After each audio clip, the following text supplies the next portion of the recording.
Greetings and salutations, this is Emperor Vespasian bringing you a video on my Black Templars infantry, or the first squad of Space Marines of the Black Templars. Many years ago, roughly 10,000 years ago, current time, there was a very large Space Marine chapter, one of the founding 20 chapters, the Imperial Fists, and they came up against a evil, horrible, nasty overlord who they had to defeat by the name of Rebute Gilman, who for some reason thought it wasn't really a nice idea having lots and lots of soldiers running around in the name of the Emperor, and he wanted the large armies broken up into small units. We know this today as the Codex. Rogel Dawn, the commander of these particular troops, the Imperial Fists, didn't really want to break his chapter up. And so after Rogel Dawn said he would use rude words to describe him, he became very upset and ordered all of his troops to go off and fight in the cage, where most of them died. At the end of which he'd reduced his chapter so much that he was able to break them up into 4 different Space Marine chapters. And the Black Templars were the first company of that chapter, and now you have the backstory to the Black Templars.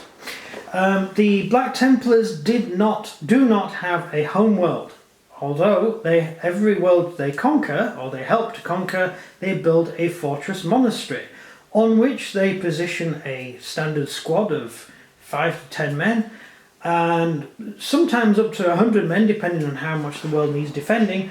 And from there they gain lots of recruits, and if you do the maths and the sums, you'll discover that Rebute Gilman's idea of having a Codex chapter of exactly 1,000 Marines, the Black Templars probably have way more thousands of Marines than that spread throughout the galaxy, but they're never all in one place, so it doesn't really matter.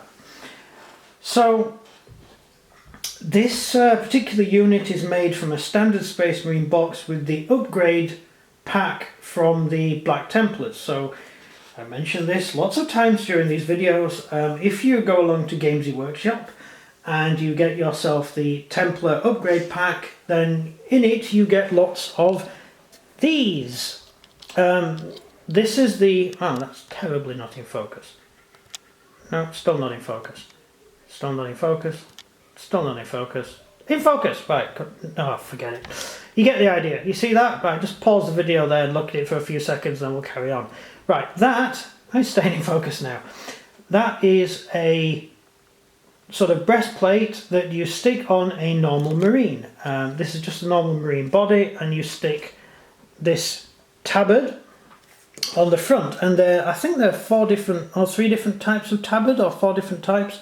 Lots of different types of tabard in sort of different wavy lines and stuff, and they look really cool. There's another one there, so there's 3 different types, that one, and that one. And then you get the little loincloth thing as well, which he's got on his uniform, and quite a few different types of breastplate if you're not wearing a tabard.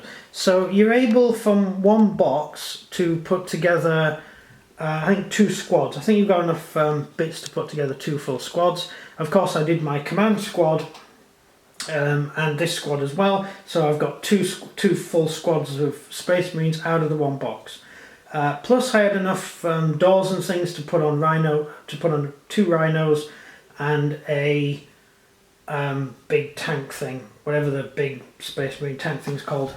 I'm having one of those days. Sorry, what's it called? Land Raider, that's it. So that is the Black Templar box. In it you get lots of weapons like this. That's the melter. These guys went for melters. My Terminators have gone for a heavy flamer. I explained that in the last video. They're all carrying bolter, chainsword, or bolt gun.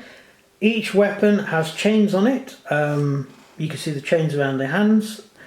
The chains were Sigmarsson's idea, and he took it from the World Eaters, because way back 10,000 years ago the World Eaters used to wear chains around their weapons so they didn't lose them. It would also give extra weight in close combat, and Sigmarsson came up with the same, said, oh, that looks really good, and so he adopted it for his own troops. The World Eaters turned traitor, Sigmarsson didn't.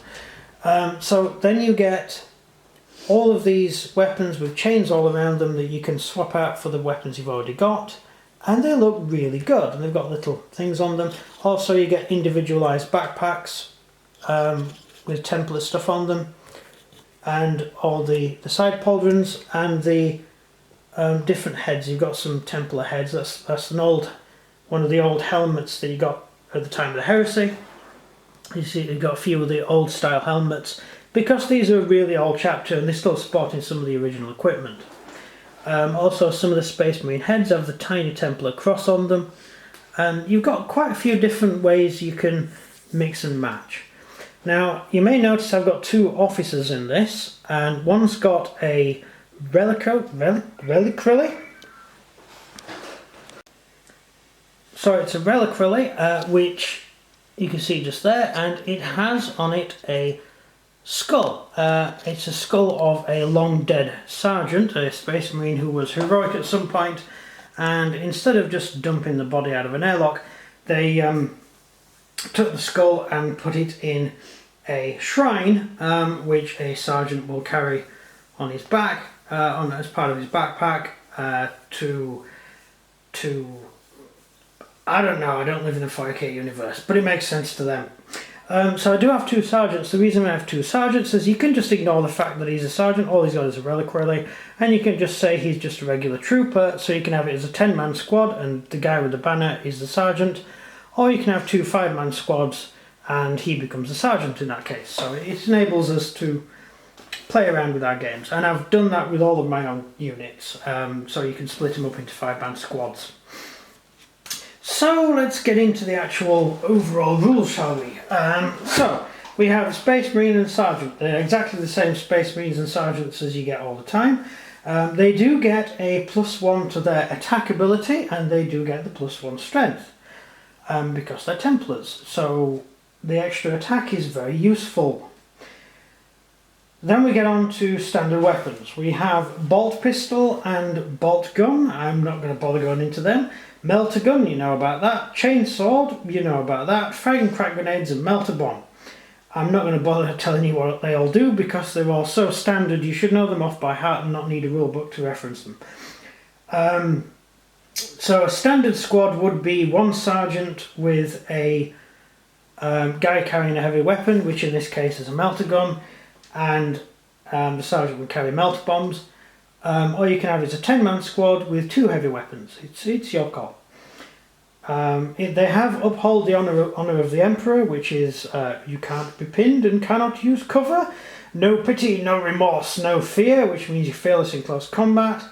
And Black Templar tactics, which means you re-roll failed charge rolls and you must pass a leadership test to fire at anything other than the closest target. Again, I've gone through this rule a few times. Very quickly, if you have troops close to you as a Templar, you must engage them. You must destroy the foul Xenos wherever you find them. And your troops don't really care that there's something more important somewhere else, so your troops will all open up on the closest enemy. However, if you want to target that enemy champion or the Hive Tyrant, whatever, you have to pass a leadership test in order to be able to do that. So, because your troops are very hard to control in that way. So just remember you have that rule. Remember you might fail morale, in which case you might not be able to, you might end up just firing at regular orcs or something when you actually want to fire at something more important. Not always a problem. In 40k, pretty much you shoot everything you possibly can shoot, but these are only regular infantry. I wouldn't worry about it too much. They're relatively inexpensive, slightly more expensive than normal Marines, because there are a few little upgrades. That extra strength, that extra attack does slightly increase the amount of cost that you're going to spend on them. So you're probably not going to have as many regular Marines as in a normal army, depending on how you build your army. And I think that's roughly about it. I can't really think of anything else to add.